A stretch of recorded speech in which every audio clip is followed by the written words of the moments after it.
안녕하세요. 골든 투자 정보입니다. 오늘 시간에는 3기 신도시를 투자해야 하는 이유와 왜 마지막 로또인지, 왜 차익을 볼 수 있는지 복잡한 뉴스들이 많으니 최대한 단순하고 간단하게 설명하겠습니다. 정부가 서울 집값을 잡겠다며 수도권 3기 신도시 계획을 발표했지만 정작 서울 집값 안정보다는 수도권 외곽에 기존 신도시 집값만 더 떨어뜨리는 이상 현상이 나타날 수 있는 우려가 제기되고 있는 상황입니다. 그거야 상식적으로 생각해도 우려되는 것은 당연할 수 있습니다. 중장기적으로 보자면 기존의 외곽으로 많이 빠진 신도시만 침체되고 입지 좋은 기존 신도시와 3기 신도시 그리고 서울만 더욱더 공굴이 치는 계기가 될 수 있습니다. 앞으로 지자체별로 소규모 재건축 및 택지 개발 사업은 있겠지만 앞으로 이런 대규모 신도시 계획이 10년 이내에 발생하긴 어렵습니다. 그렇기 때문에 기존 외곽 신도시에는 미안하지만 이번 3기 신도시에 주목을 해야 하는 상황입니다. 정부 정책에 맞서지 말고 뭐가 되었든 간에 투자자의 입장에서는 그걸 활용하고 이용하려는 마인드가 필요합니다. 3기 신도시 입지만 보아도 상식적으로 좋다는 건 아실 겁니다. 그리고 3기 신도시는 전부 다 GTX를 이용할 수 있는 위치에 있지요. GTX는 광역철도로 엄청난 속도를 자랑합니다. 기존 전철과 비교 불가. 3기 신도시들의 자동차 교통망이 나쁘지 않고 추가로 더 좋아질 거라. 이걸로 게임 끝난 것이죠. 제가 주목하고 있는 부분은 고양 창릉과 남양주 원수, 하남 교산 신도시입니다. 고양 창릉과 인천 계양 쪽은 여의도권과 서울역권 접근성이고 남양주 원수과 하남 교산은 송파와 강남권 접근성으로 나뉩니다. 아마도 고양 창릉 쪽에 많이 몰리지 않을까 생각되는군요. 당장의 주변 인프라 측면으로 볼 때 분양가 면에서는 고양 창릉 쪽이 좀 더 높을 것으로 판단되어집니다. 남양주가 분양가는 가장 저렴할 겁니다. 하남은 두 번째 정도라고 생각하시면 될 것 같습니다. 어찌 되었건 창릉이나 교산, 왕숙에 진입한다면 기본 차익 보장된다는 걸 알아야 한다는 것입니다. 문제는 언제 진입하느냐입니다. 최초 분양할 때 진입해서 프리미엄을 얻느냐일 겁니다. 초반엔 미분양 가능성도 있습니다. 지금 이제 알고 있는 성공한 신도시들 모두 초반 미분양이 일부 있었습니다. 그럼 청약이 안 되더라도 이런 미분양 물량 주워 담을 수도 있습니다. 그게 아니라면 초반에 교산이나 남양주 왕숙 쪽은 기본 인프라가 부족하고 인근의 대규모 신도시를 이미 조성하였기에 피가 많이 붙지 않거나 준공 후에 초반에는 급매물이 나올 수 있습니다. 청약을 못한 분들은 준공 후에 급매물을 주워 담으셔도 됩니다. 최초 청약에 성공하거나 미분양된 분양권을 주워 드신 분은 최초 분양권 프리미엄을 받고 단타치고 빠지셔도 됩니다. 기본 피가 3에서 4천 예상합니다. 또한 청약이나 미분양 분양권 주워 드신 경우는 준공 후에 입주 안 하고 매매를 하시거나 혹은 실제 거주하거나 임대를 놓고 2에서 3년까지 기다린다면 기본 차익 7천에서 1억 예상합니다. 3기 신도시 살기 좋을 겁니다. 3기 신도시의 진행 과정에서 정책 변화나 무슨 유령 도시니 공실이니 여러가지 이유로 공포를 조정하는 과정이 있을 수도 있습니다. 이런 거는 우려에 불과할 겁니다. 과도한 공급 물량으로 분양이 쉽게 되지 않아서 어려움이 있다면 이 또한 기회가 될 겁니다. 그래서 청약을 못하고 관보셨던 분들은 준공 후에 초반 급매물을 노리시고 분양가와 크게 차이 나지 않는 수준에서 똥줄탄 급매 주워 담으셔서 2에서 3년 버티면 기본 차익 나옵니다.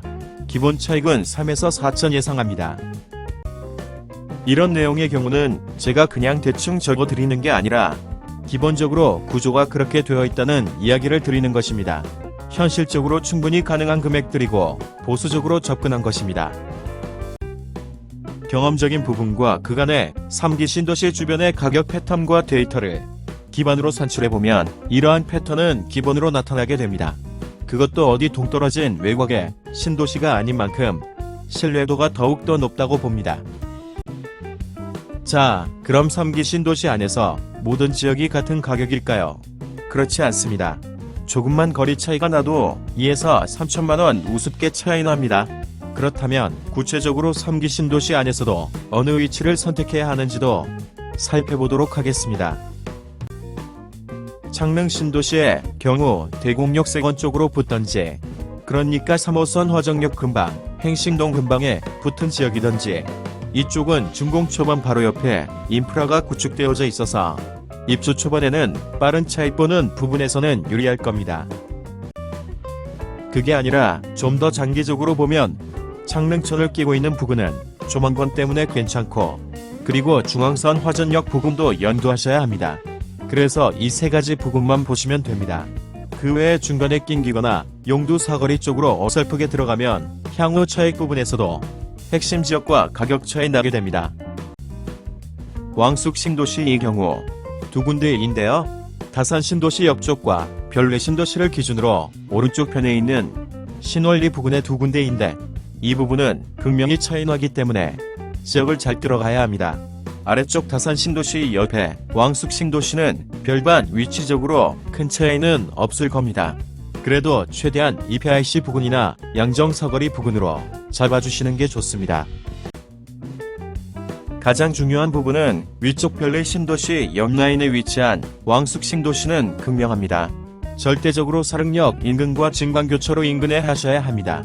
즉 신도시 3분의 2를 잘라서 그 위쪽으로는 접근하시면 재미없습니다. 무조건 아래쪽으로 하셔야 차익면에서도 제대로 볼 수 있습니다. 아마 3기 신도시 중에 이 신월리에 조성되는 3기 신도시 아파트 분양가가 제일 적게 시작될 겁니다. 하남 교산 신도시의 경우도 극명합니다. 제대로 차익을 보려면 당연히 기존 도시인 신장동과 덕풍동 인근으로 잡아주는 것이 좋습니다. 물론 신도시 지을 때 아래쪽 교산 지역에서 동성구 입구 삼거리까지 우회도로를 연결시켜주거나 터널을 뚫어서 가밀동으로 나갈 수 있다면야 교산 지역 내에서 가격 편차는 의미가 없어지겠지만, 그렇다 하더라도 현실적으로 어려운 부분이 있다 보니 IC나 인프라 쪽이 윗방향으로 연결되기에 하남시청 인근과 법동교차로 인근 지역에 한정짓는 게 좋습니다. 물론 3기 신도시 전체적인 지역이 유망하긴 합니다만 그 안에서도 가치의 차이가 분명히 날 수 있습니다. 이것은 어디든 마찬가지입니다. 그래서 최대한 전략적으로 접근하는 것이 향후 안전하고 차익면에서도 제대로 볼 수 있기에 꼭 염두하시길 바랍니다. 3기 신도시는 기존 2기 신도시와는 다릅니다. 2기 신도시는 판교나 위리를 제외하면 1기 신도시를 광범위하게 둘러싸는 형태로 만들어져 있었죠. 그래서 서울과의 교통과 접근성이 떨어졌습니다. 3기 신도시는 최소 1기 신도시를 벗어나지 않는 지역을 기반으로 하고, 그게 아니면 이미 성공하고 검증된 도시역 쪽에 붙여서 지어진다는 것입니다. 어찌 되었건 분양 가격이 제일 중요할 겁니다. 다른 영상에서도 설명드렸듯이 분양 가격이 높아버리면 차익면에서도 많이 반감되어질 겁니다. 그래서 의미가 없다 보니 아파트를 분양하는 시점에서 평당 금액을 잘 판단하셔야 합니다. 결과는 이미 나와 있습니다. 우리는 여지껏 많은 경험을 해왔습니다. 저때 저걸 사놨어야 했어 라고 뱉어난 뒤에 손은 들었지요. 오늘은 최대한 단순하고 쉽게 설명하려고 했습니다. 뭐가 좋다 어쨌다 해도 결국 내가 투자할 수 있는 여건과 환경이 되어야 할 겁니다. 아직 시간이 많이 남아있으니 준비해서 기회가 온다면 기회를 잡으셔서 자본주의의 혜택을 얻으시길 기원합니다. 골든 투자 정보는 경제정보와 이슈, 성공 노하우, 돈이 되는 투자 노하우를 공유하는 유튜브 채널입니다. 앞으로도 재능 기부를 통해 많은 분들께 도움이 될 수 있도록 노력하겠습니다. 많은 응원 바랍니다. 감사합니다. 영상이 도움이 되셨는지 모르겠습니다. 도움이 되셨다면 좋아요, 구독하기 버튼 꼭 눌러주세요. 감사합니다.